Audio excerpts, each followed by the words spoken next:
अवधेश प्रेमी फिर से एक न्यू सॉन्ग का पोस्टर लेकर आ गए, देख लीजिए। समान हो कि रबड़ हो, मैं आसान विश्वास करता हूँ ये गाना आयुषी फिल्म यूट्यूब चैनल से बहुत जल्द ये गाना रिलीज होने वाला है, यानी कल सुबह 7 बजे ये गाना रिलीज हो जाएगा। ठीक है, तो मैं आसान विश्वास करता हूँ इस गाने को लिखे हुए हैं भाई बहुत बढ़िया मित्र है, मतलब है ब्रिजेश बिहारी, और म्यूजिक दिए हैं विकेश भोजपुरिया। आप लोग जानते हैं भाई अवधेश प्रेमी के गाने में ब्रिजेश बिहारी या विक्की विशाल हो या कई कलाकार हैं जो गाने लिखते हैं, भाई यही लोग ज़्यादा से ज़्यादा होते हैं। म्यूजिक होता है विकेश भोजपुरिया का। आप लोग जानते हैं भोजपुरी इंडस्ट्री में जब भी लेकर आते हैं अवधेश प्रेमी ये गाना वायरल हो जाता है, और इस गाने को जाइए प्यार और दुलार और मोहब्बत दीजिएगा।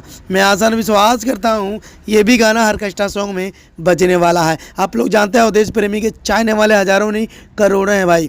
ठीक है, तो अवधेश प्रेमी का ऐसे प्यार ऐसे मोहब्बत बनाते रहिएगा, क्योंकि अवधेश प्रेमी की गाना जब भी आता है एक रिकॉर्ड बन जाता है, और रिकॉर्ड ऐसे बनता है लोग देख देख के हैरान हो जाते हैं। तो चाहने वाले जितने हैं भाई ये देख लीजिए, फिर से आप लोगों को पोस्टर में बता देता हूँ। समान हो कि रबड़ हो, बताइए, गजब का सॉन्ग है, गजब का ये गाना होगा।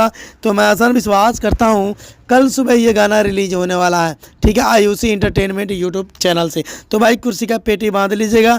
जाने से पहले भाई कमेंट करके जरूर बताइएगा ये पोस्टर ये गाने का कैसा लगा कैसा नहीं, और लाइक भी कर देना और चैनल को भी सब्सक्राइब कर देना। ठीक है, तो मैं आसान विश्वास करता हूँ इस वीडियो को जितना हो सके शेयर और लाइक दबा के करना, क्योंकि अवधेश प्रेमी के गाना जब भी आता है एक रिकॉर्ड बन जाता, रिकॉर्ड ऐसा बनता है लोग देख देख के हैरान हो जाते हैं। तो मैं आसान विश्वास करता हूँ अवधेश प्रेमी के ये पोस्टर कैसा लगा कैसा नहीं, समान हो कि रबड़ हो। तो मैं आसान विश्वास करता हूँ ब्रिजेश बिहारी के ये गाना लिखा हुआ है, विकेश भोजपुरिया की म्यूजिक दिया हुआ है, सिंगर हैं अवधेश प्रेमी यादव। आप लोग जानते हैं भोजपुरी इंडस्ट्री में भाई अवधेश प्रेमी के गाना हरदम बजता है, और यूपी बिहार में हर जगह बजता है। तो मैं आसान विश्वास करता हूँ इस वीडियो को जितना हो सके शेयर और लाइक दबा के कर देना। ठीक है, जाते जाते चैनल को भी सब्सक्राइब कर देना सकलैन एंटरटेनमेंट, बगल में घंटी को दबा लेना, जब भी नए नए वीडियो लेकर आऊँ आपको नोटिफिकेशन मिलता रहेगा। तो मिलते हैं अगली वीडियो में। 1 2 3 4।